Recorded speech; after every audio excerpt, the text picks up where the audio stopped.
Okay, so to solve this problem, you need to know that f is concave up if f double prime is positive. So given the function defined by that, find all values of x for which the graph of f is concave up. Okay, so we got to find the second derivative. So the first derivative is 15x to the fourth minus 60x squared. F double prime, that's 60x to the third minus 120x, right? Yeah. And then I can take out a 60x, and then we get x squared minus 2. All right, so this equals 0 when x is 0 and x is plus or minus radical 2.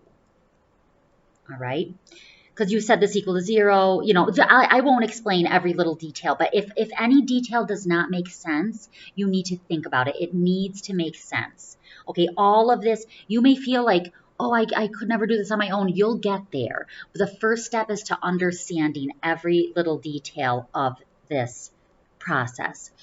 All right, now you do a number line.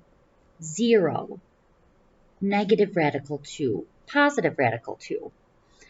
All right. Radical 2 is greater than 1. Yeah, because it's greater than radical 1. So I could choose like negative 1, negative 2, positive 1, positive 2. I've got to plug these into the second derivative, okay? Plug it into the second derivative. All right, when I plug in a negative 2, that's a negative. This ends up being a positive, so that's negative.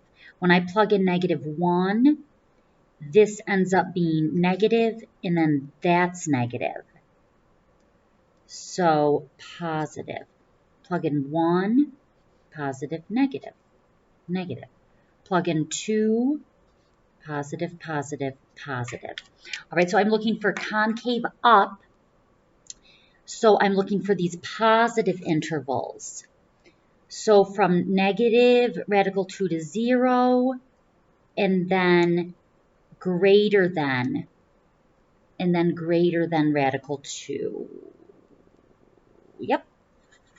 Okay, so it's B.